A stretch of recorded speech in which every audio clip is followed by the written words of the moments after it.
विठू माऊलीचा गजर म्हणजे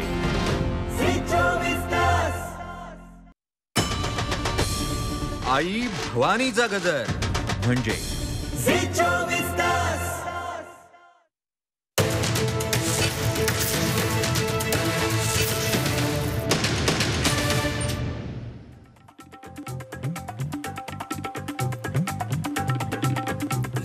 नमस्कार, मी तन्मय टिल्लू. रोखोक या कार्यक्रमात आपलं सर्वांचं स्वागत.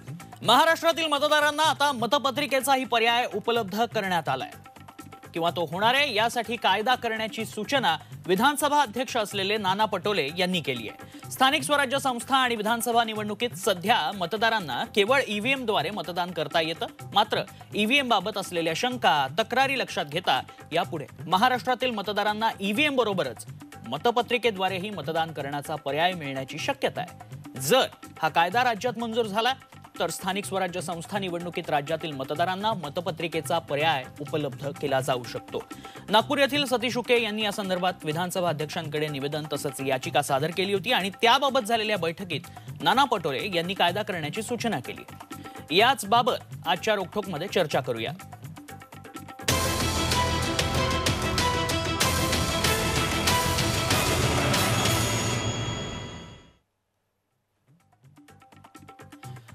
ते म्हणजेच आता याच संदर्भात चर्चा करायची आहे. मतपत्रिकेवरती मतदान घेण्याचे अधिकार राज्यांना आहेत का, असतील तर ते कोणकोणत्या निवडणुकांसाठी आहेत, अशा अनेक प्रश्नांवरती आज आपण चर्चा करणार आहोत. आणि त्यासाठी आपल्यासोबत मान्यवर पाहुणे आहेत, ते म्हणजेच ॲडव्होकेट सुरेश माने. घटनात्मक बाजू जाणून घेण्यासाठी आपल्यासोबत आहेत प्राध्यापक उल्हास बापट, भाजपचे ॲडव्होकेट राजीव पांडे, तसंच झी 24 तासचे प्रतिनिधी दीपक भातुसे देखील आहेत. मी सुरुवातीला झी 24 तासचे प्रतिनिधी दीपक भातुसे यांच्याकडे जाणार आहे. दीपक, नेमकं ही बातमी आलेली आहे, मतदान पत्रिकेद्वारे मतदान घेण्यात येण्यासाठी कायदा करण्याची सूचना देण्यात आलेली आहे. नेमकं काय? तन्मय, आपल्याला माहिती आहे की कुठलाही पक्ष सत्तेवर असला की तो ईव्हीएमच्या बाजूने बोलत असतो आणि त्याच विरोधात असलेले पक्ष जे आहेत ते ईव्हीएमच्या विरोधात बोलत असतात. अगदी जेव्हा काँग्रेस देशात सत्तेवर होती तेव्हा भाजपने ईव्हीएम विरोधात रान उठवलं होतं. अगदी मुंबईतलं उदाहरण द्यायचं तर मुंबईचे त्यावेळेचे खासदार किरीट सोमय्या यांनी सुद्धा ईव्हीएमला जोरदार विरोध केला होता आणि ईव्हीएम कशा पद्धतीने हॅक केलं जाऊ शकतं याचं त्यांनी प्रेझेंटेशन दिल्याचं मला आठवतं. साधारणतः 2009 साली किरीट सोमय्याने हा मुद्दा जोरदार लावून धरला होता आणि ईव्हीएम ऐवजी मतपत्रिकेवर मतदान घ्यावं अशी मागणी तेव्हा भाजपने लावून धरली होती. कालांतराने 2014 साली भाजप सत्तेवर आला आणि भाजपला जे बहुमत मिळालं त्यानंतर विरोधकांनी ईव्हीएमवर आक्षेप घेणं सुरुवात केली आणि विरोधकांकडनं मागणी झाली की आता मतपत्रिकेवर मतदान हवं. जवळपास काँग्रेससह 22 विरोधी पक्षांनी या विरोधात सर्वोच्च न्यायालयात याचिका सुद्धा दाखल केली होती. मात्र तिथे याचिका टिकली नाही आणि सर्वोच्च न्यायालयाने ईव्हीएमच्या बाजूने निकाल दिला. त्याचबरोबर निवडणूक आयोग सुद्धा ठाम आहे की ईव्हीएमवर मतदान हे सेफ आहे, त्याच्यात कुठलंही हॅकिंग होत नाही किंवा ते असुरक्षित नाहीये. मात्र लोकांच्या मनामध्ये शंका वारंवार असते. म्हणजे ईव्हीएमवर मतदान झाल्यानंतर निवडणुकीनंतर किंवा मतदानाच्या दिवशी ज्या आपण बातम्या बघतो, लोकांच्या तक्रारी येत असतात की आपण बटन वेगळ्या पक्षाच्या चिन्हाचं दाबलं आणि मतदान दुसऱ्याच पक्षाला झालं. आणि या तक्रारी आज नाही येत, गेल्या अनेक वर्षांपासून आहेत. त्यामुळे लोकांच्या मनात ही शंका आहे, ती शंका दूर व्हायला हवी आणि त्या अनुषंगानेच नागपूरचे ॲडव्होकेट आहेत उके, त्यांनी विधानसभा अध्यक्षांकडे अशी मागणी केली होती की किमान राज्यामध्ये ज्या निवडणुका होतात त्यासाठी ईव्हीएम ऐवजी मतपत्रिकेचा किंवा दोन्ही पर्याय जे आहेत ते मतदाराला द्यावे, ज्यामुळे मतदाराच्या मनात शंका राहणार नाही. आपण कोणाला मतदान केलंय याची त्याला खात्री त्याच वेळेला होईल. मतपत्रिकेत तुम्ही शिक्का मारता, त्यामुळे ते शिक्का त्याच पक्ष ज्याला मतदान केलंय त्याच पक्षाच्या चिन्हावर पडलंय हे तुम्हाला खात्री असते. मात्र ईव्हीएमवर जेव्हा तुम्ही बटन दाबता तेव्हा बटन एका पक्षाचं आणि मतदान दुसऱ्या पक्षाला, अशी शंका कायम मतदारांच्या मनात असते आणि ही शंका दूर होणं गरजेचं आहे. त्यानुसार कालच विधानभवनात या संदर्भात बैठक पार पडली तन्मय, आणि या बैठकीमध्ये उकेंनी हा सगळा युक्तिवाद केल्यानंतर विधानसभा अध्यक्षांनी कायदे तपासून किंवा घटना तपासून याच्यातून मार्ग निघतो का हे बघितलं तर बैठकीमध्येच एक मुद्दा समोर आला की घटनेच्या 328 अनुच्छेदानुसार राज्याला आपल्या राज्यामध्ये होणारं मतदान जे आहे ते कोणत्या पद्धतीने घ्यावं ते घेण्याचा अधिकार आहे, त्यासाठी कायदे करण्याचा अधिकार आहे आणि त्यानुसारच विधानसभा अध्यक्ष नाना पटोले यांनी कायदा करण्याच्या सूचना आपल्या अधिकाऱ्यांना दिलेल्या आहेत. मात्र एक प्रश्न आहे की राज्यामध्ये स्थानिक स्वराज्य संस्थांच्या ज्या निवडणुका आहेत, महापालिका, ग्रामपंचायत, जिल्हा परिषद, त्या राज्य निवडणूक आयोग घेतं. मात्र लोकसभा आणि विधानसभेच्या निवडणुका ज्या आहेत त्या केंद्रीय निवडणूक आयोग घेतं.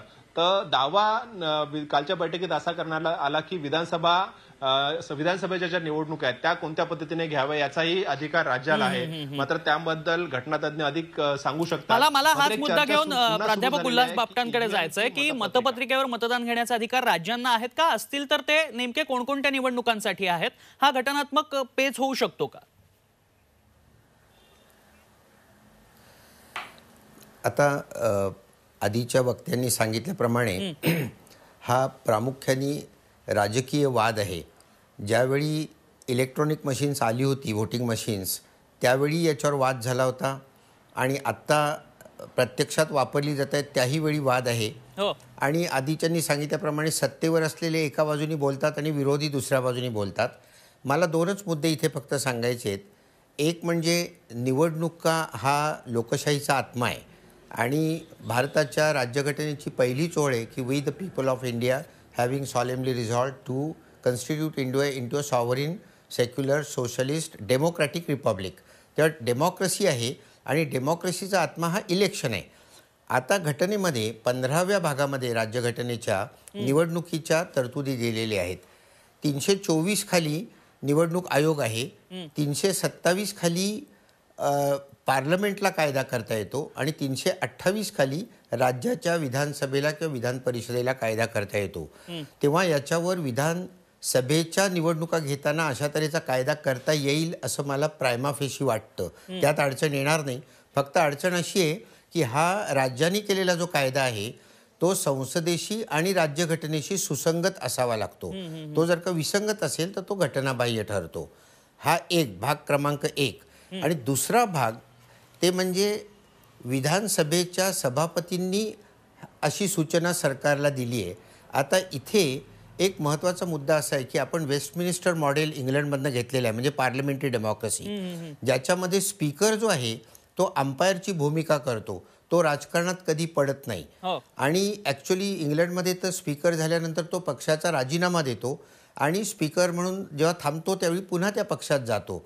आपल्याकडे सुद्धा व्यंकय्या नायडूंनी फक्त आत्तापर्यंत असं केलं अशी माझी कल्पना आहे की त्यांनी पक्ष तात्पुरता सोडला आहे. आता जेव्हा मतं सारखी होतात त्यावेळी कास्टिंग वोटचा अधिकार फक्त सभापतींना असतो, बाकी त्यांनी मतदानात भागसुद्धा घ्यायचा नसतो. आणि आपल्याकडे अँटी डिफेक्शन लॉ जो केलेला आहे म्हणजे पक्षांतर बंदी कायदा, त्यात सुद्धा सभापतींचा अपवाद केलेला आहे की सभापती झाल्यानंतर त्यांनी पक्ष सोडला तर ते डिस्क्वालिफाय होत नाहीत आणि पुन्हा पक्ष जोडला त्यांनी तोच पक्ष तर पुन्हा ते डिस्क्वालिफाय होत नाहीत. तेव्हा सभापती यांनी राजकारणात भाग घ्यायचा नसतो. त्यामुळे निवडणुका कशा घ्याव्या, तिथे कशा प्रकारचे मतपत्रिका वापराव्यात का वापरू नयेत, यामध्ये सभापतींनी पडणं किती उचित आहे याबद्दल मी साशंक आहे.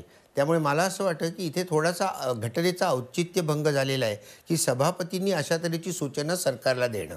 बरं, मला ॲडव्होकेट सुरेश माननकडे जायचं आहे. सुरेशजी बोला.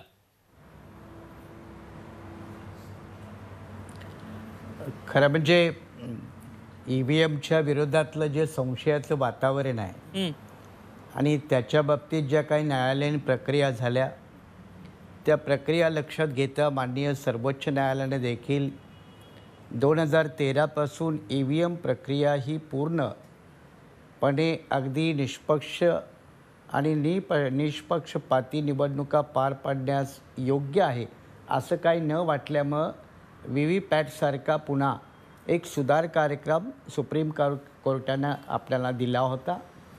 2019ला सुद्धा सुप्रीम कोर्टाने त्या बाबतीत एक नवीन ऑर्डर दिलेली आहे. आता या ठिकाणी जो मुद्दा आहे की बापटजी म्हणाले की 327 आणि 328 घटनेची जी काही 2 कलमं आहेत त्याच्या अगोदर एक मॅनर ऑफ इलेक्शन म्हणून आणखीन एक कलम आहे.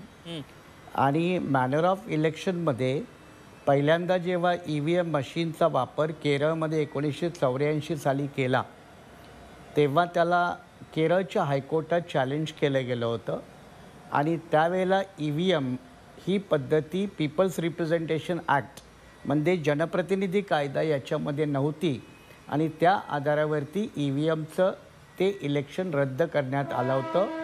परवूर नावाची असेंब्ली होती केरळमधली आणि त्या ठिकाणी हा EVMचा वापर केला होता. त्याच्यानंतर खरं म्हणजे 1989 साली पीपल्स रिप्रेझेंटेशन ॲक्टमध्ये बदल झाला आणि मग ह्या पीपल्स रिप्रेझेंटेशन ॲक्टमध्ये 61 हे नवीन कलम घालण्यात आलं आणि त्याच्या माध्यमातून EVM मशीन सिस्टम ही आपल्या विधानसभा आणि लोकसभेच्या निवडणुकीसाठी करण्यात आली. हो. आता जो आपल्याला महाराष्ट्राचे जो स्पीकर आहेत नाना पटोलेजी, त्यांनी जो प्रस्ताव दिलेला आहे तो 328 अंतर्गत दिलेला आहे.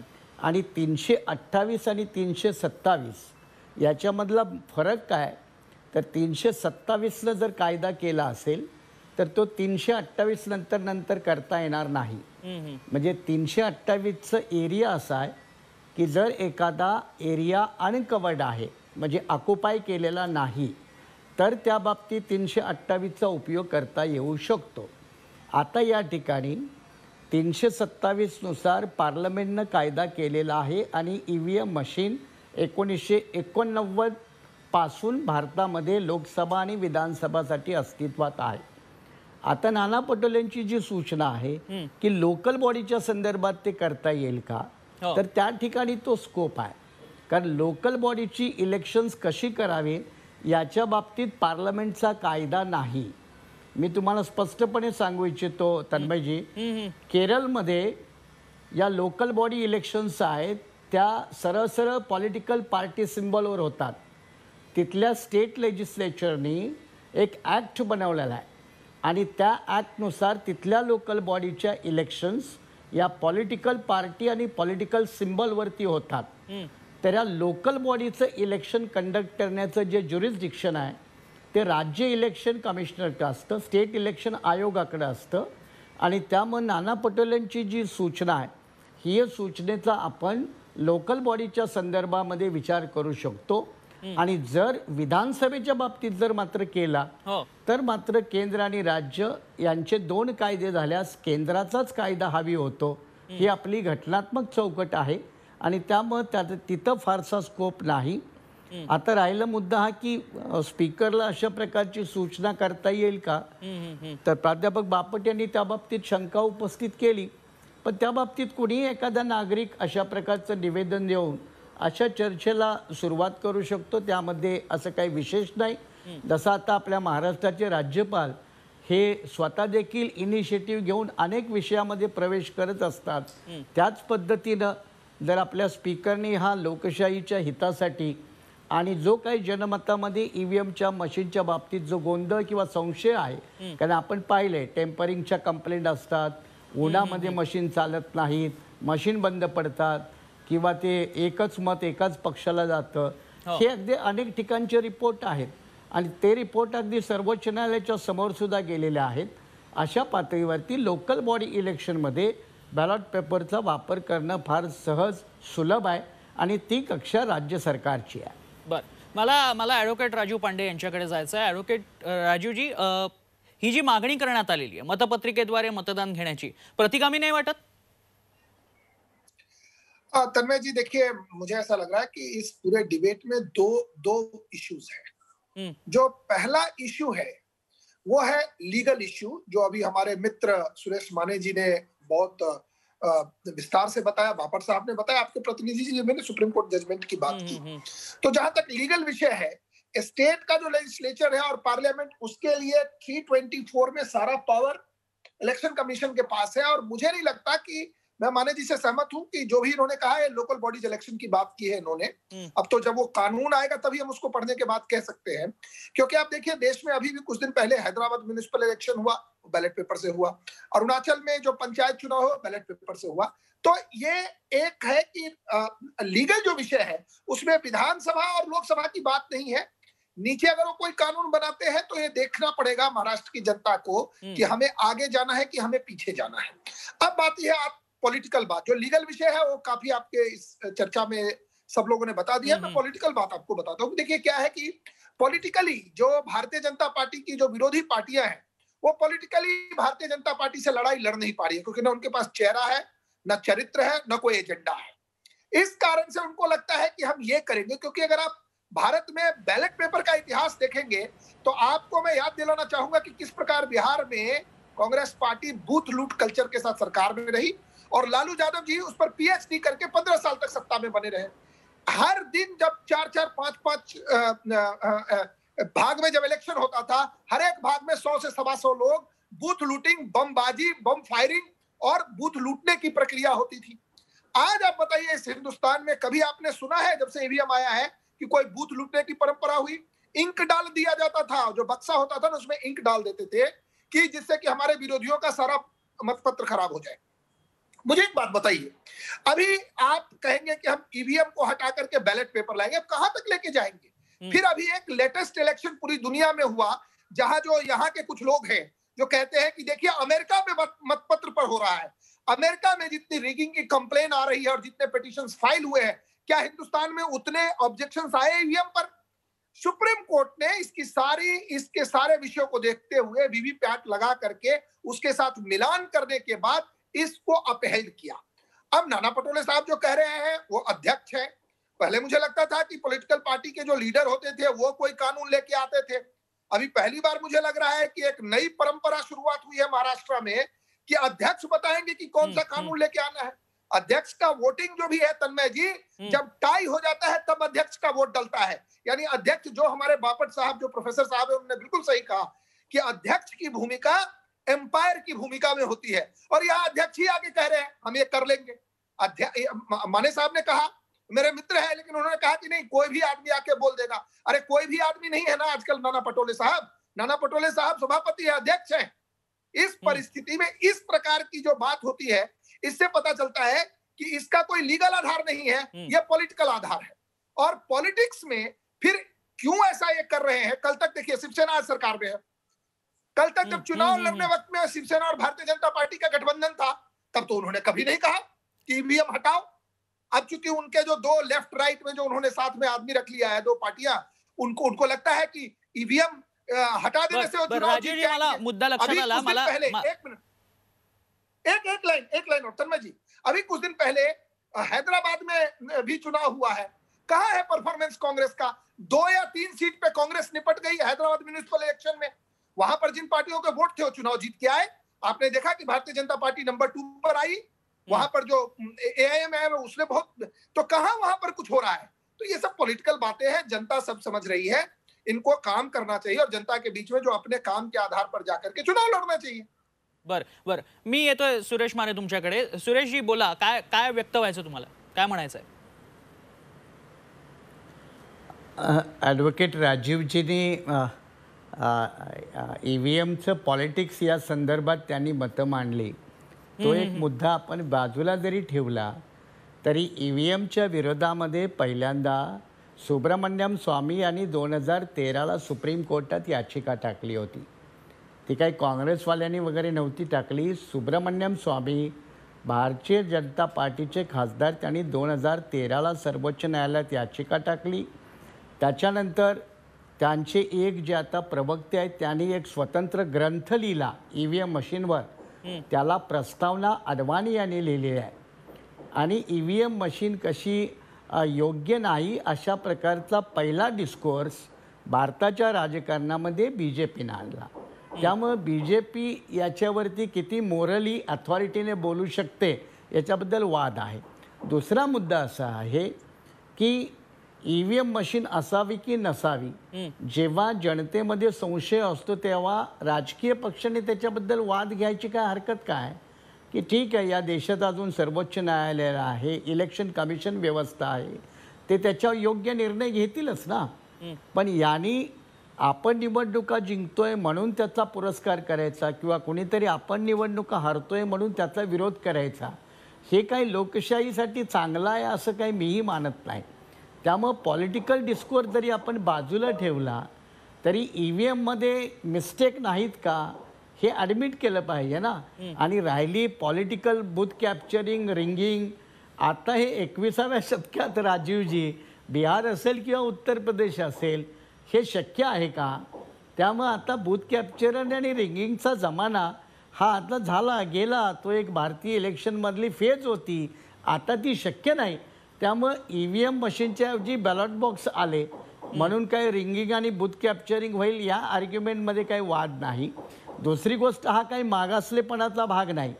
जेव्हा अनेक युरोपियन राष्ट्रांनी, पाश्चिमात्य राष्ट्रांनी EVM मशीन नाकारली तर त्याची काही सक्षम कारणं आहेत की नाहीत, ती कारणं आपण लक्षात घ्यायला हवीत ना. ती इन टोटॅलिटी आपण कारणं नाकारतोय. आपला एक दुर्गुण आहे की आपल्याकडं लोकसभा क्षेत्र मोठे आहे, आपल्याकडं मतदार संख्या मोठी आहे, हा आपला दोष आहे. पाश्चात्य राष्ट्रामध्ये मतदारसंघ मोठे नाहीत, तिथं 30-30, 35-35 लाखाचा लोकसभा नाही आहे, किंवा विधानसभा अशी आपल्याकडे 5-5, 10-10 लाखाची आहे, तशी तिकडं नाही आहे. म्हणून त्यांना ते फिजिबल आहे. पण आपल्याकडं फिजिबल नाही म्हणून EVM घेऊया अशी जर आर्ग्युमेंट असेल तर त्याच्यात काय फारसा लॉजिकपणा दिसत नाही. ते फक्त वेळ वाचवण्याचं धोरण असू शकतं. योग्य काय आणि अयोग्य काय याच्यावरती विचार होणं गरजेचं आहे. आणि EVMच्या बाबतीत अनेक वेळा तक्रारी आलेल्या आहेत. अनेक राजकीय पक्षांनी इलेक्शन कमिशनरकडे तक्रार केलेल्या आहेत. आता इलेक्शन कमिशन आव्हान देतं तुम्ही सिद्ध करा, तर हे काही टेक्नो एक्सपर्ट काही पॉलिटिकल पार्टी घेऊन बसलेली नसते. पण जेव्हा जनमानसाच्या मनामध्ये असे संशय असतात तेव्हा बॅलॉटचा, जसं आता VVPAT दिलं आहे, आता VVPATचं काउंटिंग आपल्याकडे अजून 100% नाही, ते फक्त 2%च आहे. म्हणजे उद्या सुप्रीम कोर्ट जर म्हणालं 100% करा तर VVPATचं काउंटिंग येणारच आहे 100%. मग परवा आणखी त्याच्यातून जर माझा मुद्दा लक्षात आला, सुप्रीम कोर्ट हेही सांगू शकतं की त्याच्यासोबत बॅलॉट पण ठेवा, काय हरकत आहे. त्यामुळं बॅलॉट ठेवायला एकदम इन टोटॅलिटी अपोज करणं हे थोडंसं बरं मी येतो राजूजी, तुमच्याकडे येतो. राजूजी, व्ह्यू पॉईंट नाही आहे. राजूजी, ह्या सगळे मुद्दे जरी पाहिले तरी EVMचं समर्थन होऊ शकत नाही असं म्हणणं आहे सुरेश माने यांचं. आपल्याला काय म्हणायचं आहे?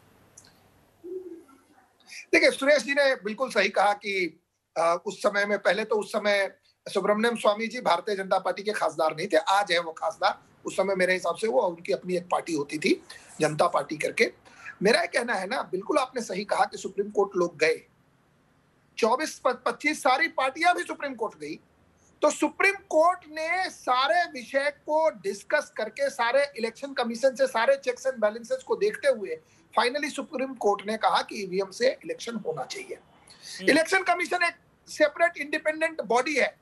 आप बिहार में, झारखंड में आप चुनाव जीत जाते हो, EVM ठीक हो जाता है. बिहार में चुनाव हार जाते हो, EVM खराब हो जाते हैं. एक बार स्टैंड लेना पड़ेगा. जहां तक बात है, 2 इंडिपेंडेंट बॉडी है, इलेक्शन कमीशन और honourable supreme court of India. दोनों ने कहा कि यह फुल प्रूफ है. कोई भारतीय जनता पार्टी नहीं कह रही है फुल प्रूफ है. जब आप इसी EVM पर कांग्रेस पार्टी ने मध्य प्रदेश, छत्तीसगढ़ और राजस्थान का चुनाव जीता तो EVM ठीक हो गया, फिर लोकसभा हार गए, EVM खराब हो गया. देखिए क्या है कि सुप्रीम कोर्ट में भी ये टेस्ट पास हो चुका है. जो ये कह रहे हैं. ठीक है राजूजी, माझा मुद्दा लक्षात आला. मी प्राध्यापक उल्हास बापट यांच्याकडे जाऊ इच्छितो. उल्हासजी, आता 2 मुद्दे उपस्थित झालेले आहेत. एक तर घटनात्मक आहे आणि दुसरा तुम्ही म्हणाला तसा की हा राजकीय मुद्दा आहे. पण जर समजा अशा सूचना करण्यात आलेल्या आहेत नाना पटोले यांच्याकडनं, तर कायदा होऊ शकतो का? किंवा विधानसभेसाठी जर याचा विचार केला तर कायद्याच्या चौकटीत हे बसू शकतं का? मी पुन्हा मगाशी सांगितलं तेच सांगतो की हा कायदा केला तर तो संसदेने केलेला जो कायदा आहे त्याच्याशी सुसंगत असायला लागेल. त्याचप्रमाणे राज्यघटनेशी सुसंगत असावा लागेल. तसा झाला तर त्यात हरकत येणार नाही. परंतु एक मुद्दा मी क्लिअर करतो, जो मला असं वाटतं की मी कदाचित आपल्यापर्यंत पोहोचवू शकलो नाहीये, की भारतात प्रत्येक व्यक्तीला बोलण्याचा अधिकार आहे, फ्रीडम ऑफ स्पीच आहे. परंतु तुम्ही एखादी जर का पोझिशनवर असाल एखाद्या, म्हणजे आता तुम्ही स्पीकर आहात किंवा सुप्रीम कोर्ट जज आहात किंवा गव्हर्नर आहात, तर तुमच्या बोलण्याच्या अधिकारावर निश्चित बंधनं येतात. आता गव्हर्नर सूचना काही करतात हे सुद्धा घटनेला सोडू नये. गव्हर्नरनी चीफ मिनिस्टर सांगतो त्याप्रमाणे वागणं आवश्यक असतं. त्याचप्रमाणे स्पीकर जो आहे तो अंपायरची भूमिका करत असतो. त्यांनी सरकारला अमुक करा तमुक करा असं सांगायचं नसतं. फक्त सभागृहाचं कामकाज जे आहे ते अंपायरसारखं चालवायचं असतं आणि ती त्याची जबाबदारी आहे. हे पार्लमेंटरी डेमोक्रेसीचा आत्मा आहे आणि त्यामुळे कुठेतरी लक्ष्मण रेषा ही लोक ओलांडत आहेत असं माझं मत आहे. दीपकजी, मी तुमच्याकडे येतोय. दीपकजी, राजकीय गोटात यावरनं नेमकी काय चर्चा सुरू झाली आता? तन्मय, ईव्हीएमचा मुद्दा आज समोर आलेला नाही किंवा याच्यावर आज राजकारण झालेलं नाहीये. पूर्वी सुद्धा याच्यावर राजकारण सुरू होतं आणि आताही राजकारण सुरू आहे. जसं मगाशी मानेंनी सांगितलं की भाजपने त्या काळी विरोध केला होता. 2009 साली, मी पुन्हा एकदा सांगतो की 2009 साली किरीट सोमय्या यांनी ईव्हीएमला विरोध केला होता जोरदार, आणि ईव्हीएम कशा पद्धतीने हॅक होऊ शकतं याचं प्रेझेंटेशन मुंबईत तिथे पत्रकारांना दिलं होतं. म्हणजे भाजपचा तेव्हा विरोध होता, भाजपच विरोधात असल्यामुळे. आता भाजपच सत्तेत आहे, त्यामुळे भाजप त्याचा पाठिंबा, त्याचं समर्थन करत आहे. तर काँग्रेस विरोधात असल्यामुळे त्याचा विरोध करत आहे. पण एकूण आपण जागतिक पातळीवरचा ईव्हीएमचा वापर बघितला तर अगदी खूप मोजके देश आहेत जे ईव्हीएमचा वापर करतात, आणि बहुतांश देश हे मतपत्रिकेवर जात आहेत. आपण अमेरिकेचं अगदी उदाहरण घेतलं तर अमेरिकेमध्ये सुद्धा ईव्हीएमचा वापर सुरू झाला होता, मात्र कालांतराने तो बंद करण्यात आला आणि अमेरिकेने पुन्हा मतपत्रिकेवर मतदान घेण्यास सुरुवात केली. मागच्याच निवडणुकीमध्ये जेव्हा ईव्हीएम बद्दल शंका उपस्थित केल्या जात होत्या, तेव्हा इलेक्शन कमिशनने एक डिटेल नोट जारी केली होती आणि त्याच्यामध्ये ईव्हीएम किती सुरक्षित आहे आणि किती देश याचा वापर करतात याचा उल्लेख होता. तर त्या नोटमधलं एक वाक्य सांगतो की गेल्या निवडणुकीत भूतानने संपूर्ण देशात ईव्हीएमचा वापर केला होता. म्हणजे भूतान एकच उदाहरण दिलं होतं इलेक्शन कमिशनने की ज्याने संपूर्ण देशामध्ये ईव्हीएमचा निवडणुकीसाठी वापर केला होता.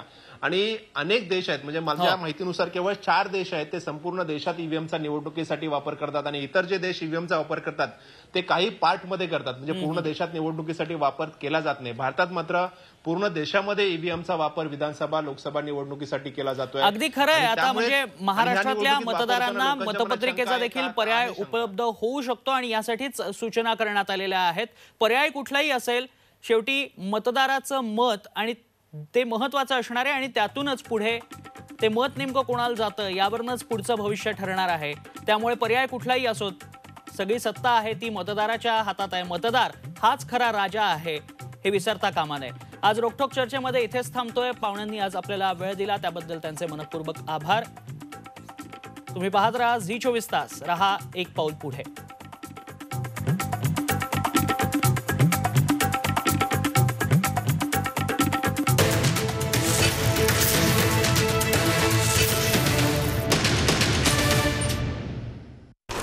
लाल मातीतली कुस्ती म्हणजे